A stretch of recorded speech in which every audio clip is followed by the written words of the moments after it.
sophomore, and I'll be talking about employment discrimination.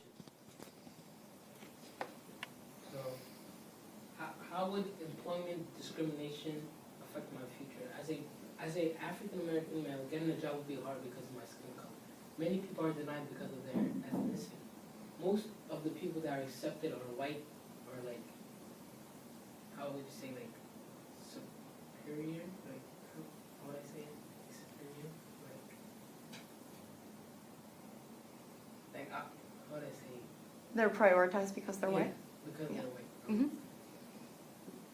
And this is historical context about institutional racism. Institutional racism is a form of discrimination based on race, gender, religion, national origin, physical or mental disabilities, and age by employers. Because of segregation, it had led for employers to be denied because of their color of their skin. And I got this information from a Wikipedia article.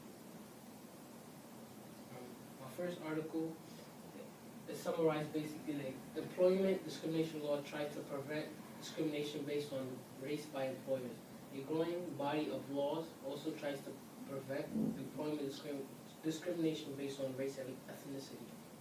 And the 4th and 14th Amendment of the United States Constitution limits power of the federal government and state government to discriminate.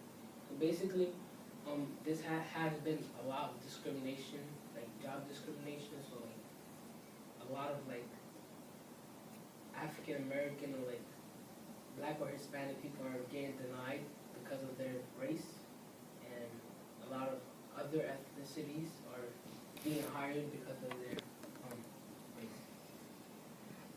And I got this information from Cornell.edu. And then my second article, it talks about when it comes to interviewing employers, typically should not ask questions about an employer's race. Like most, like, how would you say, applications or like different kind of work sheets will say like, oh, what's the person's race? And like, I don't understand why that matters. Like, why does that have to be there?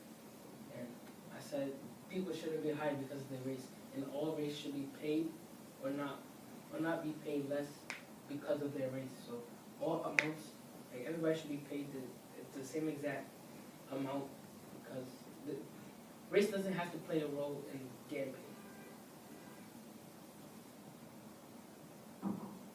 This is where I got this information.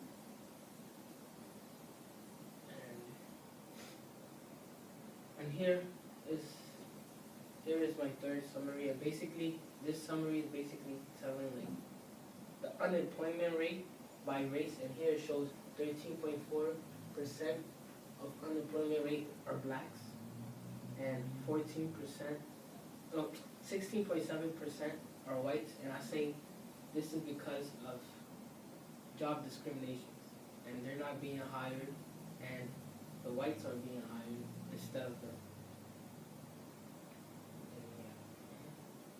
And here it says employers cannot be discriminated when imposing work conditions or privileges, or when determining pay, bonus, or off time. Meaning that if they ask for like a vacation, they shouldn't be, just because of their race, they shouldn't be like, how would I say it? If a white person and a black person both ask for vacation, a white person get 3 weeks and a black person will get 2 weeks. It shouldn't be like that. It should be both with the same amount. This is where I got my information. And this is my analysis. All three articles together show me like why institutional racism isn't right, and it shows me different races are not paid the right amount, and there are laws that make sure there's no discrimination, but people don't follow it, and we need to find a way to change it.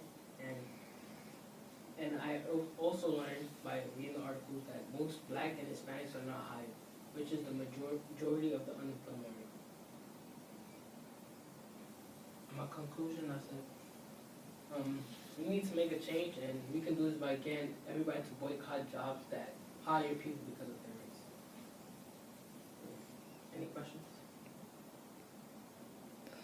Yes, lots of them actually. Yeah, so yeah, this is a great and important topic, I think. So this is really interesting.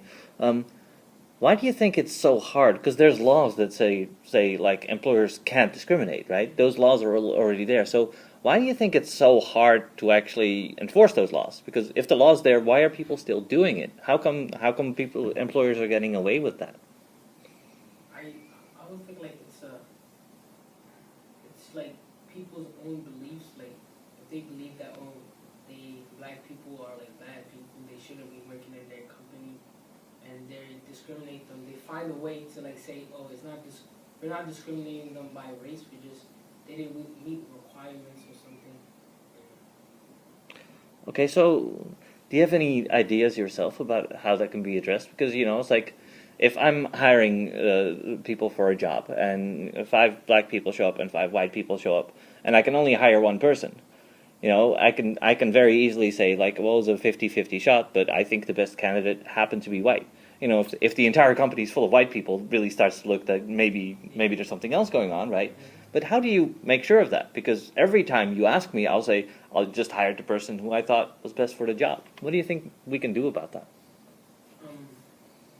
I feel like we should have like an organization that will like hire people instead of the bosses hiring people, and like they get to like read through like resumes or like why they should be hired, and have people that are not biased to like one side, and people that are not like onto just one side or anything.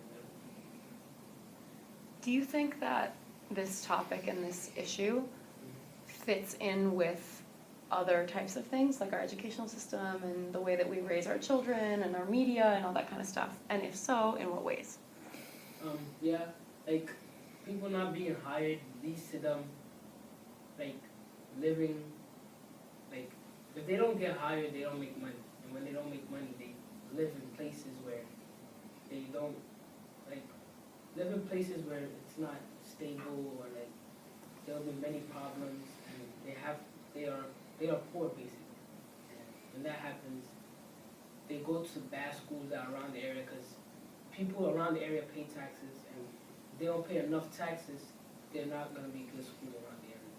So that contributes. Yeah, I guess I asked, did you hear about that resume study that was done a couple of years ago? Oh man, it's been a while actually. Mm-hmm. It's been a lot longer than a couple. So it was this study where the same resume was sent out to companies. Oh, yeah, I heard it, but they changed the name. It was like John Smith, or like a typically African name or a typically Hispanic name.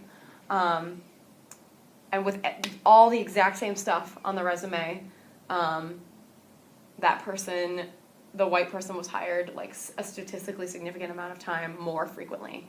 And if you think about like symphonies also, like symphonies now do blind auditions, and they have to take off their shoes before they walk onto the stage behind the curtain, because panelists could hear the heels from women as opposed to like normal shoes from men, right? So like these are things that are implicit in us as people.